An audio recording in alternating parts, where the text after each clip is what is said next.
माननीय सदस्य बिहार विधानसभा AIM-IM से श्री अख्तरुल ईमान। सर कम समय में ही अपनी बात रखेंगे, आपसे निवेदन है।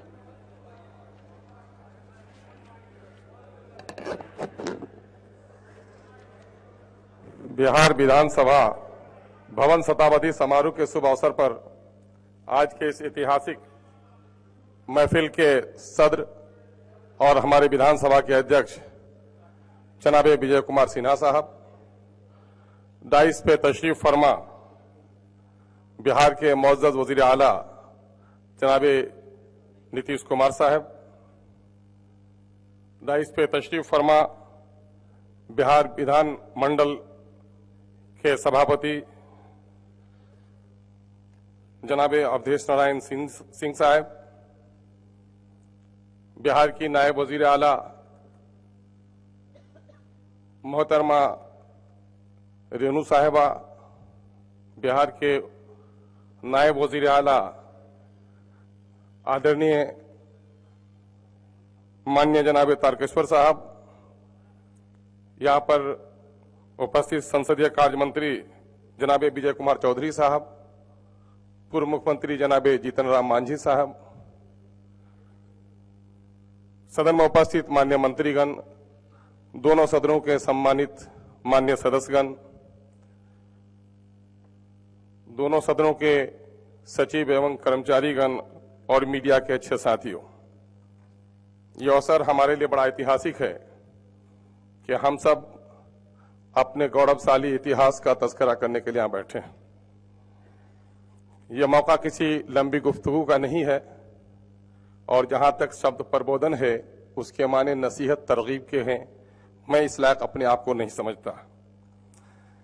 सदन का एक मेंबर होने की हैसियत से जहां मैं अध्यक्ष महोदय को मुबारकबाद देना चाहता हूं कि उन्होंने दोनों सदनों के साथियों को एक साथ बैठने और अपने विधायी कार्यों के संबंध में उनके ज्ञानवर्धन के लिए प्रोग्राम बनाया है और अपने माजी के इतिहास को याद किया है। मैं इसके लिए मुबारकबाद देता हूं। जैसा कि आपको और हमको मालूम है, 20वीं सदी के शुरू में ही स्वतंत्रता संग्राम की अंगराही के नतीजे में अंग्रेजों ने अपना सफर यहां से खत्म करने का इरादा कर लिया था और उस वक्त ही 1913 में लेजिस्लेटिव काउंसिल की शुरुआत हुई और भारत के लोगों को कानून साजी में साझेदारी का मौका मिला और आज वो रीत चलते हुए एक सेहतमंद जमहूरियत का हिस्सा हम बन चुके हैं। इस वक्त हमारे सामने में सिर्फ ये 25 साल, 50 साल, 75 साल और 100 साल पर silver jubilee, golden jubilee, platinum jubilee मनाने की जरूरत नहीं है, बल्कि अपनी जिम्मेदारियों का एहसास भी हमको होना चाहिए। मैं सदन के अपने साथियों की ओर से अपने स्पीकर साहब से भी और वजीर आला मोहतरम से भी गुजारिश करने के लिए खड़ा हुआ हूं कि इस वक्त विधायी जो कार्य हमें करने हैं उसका अवसर पर्याप्त हमको मिलना चाहिए। एक तो ये है, मैं ये नहीं कह सकता हूं कि प्रश्न उत्तर काल की अवधि को आप बढ़ाएं, हालांकि जरूरत है। आप फौरन ये कह देंगे कि पार्लियामेंट में भी तो 1 ही घंटे का प्रश्न उत्तर काल होता है। हमारा विधायी कार्य के अलावा हमारे ऊपर जिम्मेदारी है कि हम विकास को और मौजूदा वक्त के एडमिनिस्ट्रेशन को भी देखें। जब विधायक अपने क्षेत्रों में जाते हैं तो लोग ये नहीं जानते कि आप कानून साजी में और विधायी कार्य में कितना काम किया। लोग हमें पूछते हैं कि सड़कें क्यों नहीं बन पाई, पुल क्यों नहीं बन पाए, अफसर की रिश्वतखोरी पर लगाम क्यों नहीं लगा है, अफसरशाही क्यों हो रही है, स्कूलों में टीचर क्यों नहीं है, हॉस्पिटल में डॉक्टर क्यों नहीं है। ये सारे सवाल हमसे होते हैं। अगर ये सारे सवाल जनता को करने का हमसे हक है तो इन सवालों का जवाब तलाश करना भी हमारी जिम्मेदारी है। इसलिए जब सदन चल रहा हो तो अक्सर ये देखा जा रहा है कि लोग सत्ता पक्ष में जो लोग भी होते हैं, विपक्ष में उनकी मर्यादाएं अलग होती है और सत्ता में आते आते उनके तेवर बदल जाते हैं। आप अक्सर ये देखा जाता है कि सदन को छोटा से छोटा करने की कोशिश की जा रही है। मैं कहता हूं गुड गवर्नेंस का नारा हमारे माननीय मुख्यमंत्री जी दे रहे हैं, मैं इसके लिए साधुवाद दे रहा हूं। गुड गवर्नेंस की जरूरत ही नहीं, हमारा दायित्व और कर्तव्य है। लेकिन गुड गवर्नेंस के लिए जरूरी है कि हम विधायी कार्य को सुचारू रूप से चलाएं। और एक बजट सेशन में तो थोड़ा बहुत आप समय दे भी देते हैं, लेकिन हमारे पूर्वजों के इतिहास को भी याद करने की जरूरत है कि चाहे मानसून इजलास का सेशन हो या विंटर सेशन हो, 20-25 दिन का सेशन पहले भी चला करता था। लेकिन चूंकि अब कॉन्स्टिट्यूशनल कंपल्सन है कि 6 महीने के अंदर में आपको बैठक बुलानी है, तो रस्म के तौर पर हम 2-4 दिन के लिए बुला लेते हैं मानसून में, 2-4 दिन के लिए विंटर में हम बुला लेते हैं। आखिर राज्य के मुद्दों पर बहस करने के लिए हमारे पास पर्याप्त समय क्यों नहीं है? जनता ने हमें सड़कों पर घूमने के लिए नहीं चुना है। जनता ने बिहार की विकास, बिहार की व्यवस्था, बिहार को अच्छा बिहार बनाने के लिए चुना है। और जब तक इस सदन में हमारी सही उपस्थिति नहीं होगी, हम अच्छे बिहार का सपना नहीं देख सकते हैं। उसके लिए हमको अवसर मिलना चाहिए। दूसरा मामला, माननीय मुख्यमंत्री जी हमारे सदन के मुखिया हैं और हमारे संरक्षक हैं, हमारे स्पीकर साहब, ये है कि प्रश्नोत्तर काल में अक्सर सरकार मन चुराती रहती है और कहीं न कहीं से कोई बाधा उत्पन्न हो जाए ताकि मंत्रियों को जवाब देने के झमेले में नहीं पड़ना पड़े। ऐसा आखिर क्यों हो रहा है? हमें पर्याप्त समय मिलना चाहिए। जो प्रश्न भी आता हो पटल पर, उसका सही उत्तर हमें मिलना चाहिए। अगर समय नहीं मिल पा रहा हो तो उसका जवाब बाद को भी सुनिश्चित तौर पर हमको मिलना चाहिए, ये होना चाहिए।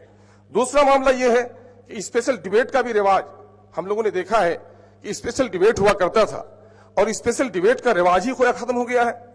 मामला है कि किसी भी बिल पर अगर बहस होती है तो बहस का मतलब यह होता है कि अपोजिशन के लोगों की बातें भी सामने मिली जाएं। सत्ता में आने के बाद बहुत सारी चीजें भूल कर में आदमी भूल जाता है, या फिर नौकरशाहों के समझाने पर या अपनी व्यस्त रहने पर उनको फुर्सत नहीं मिल पाती है। ऐसे वक्त में विपक्ष की आवाज को सुनना जरूरी है। लेकिन मैंने जो अपना छोटा सा मेरा तजुर्बा रहा है, कोमा और फुल स्टॉप भी चेंज नहीं होता है किसी विधायक बिल में।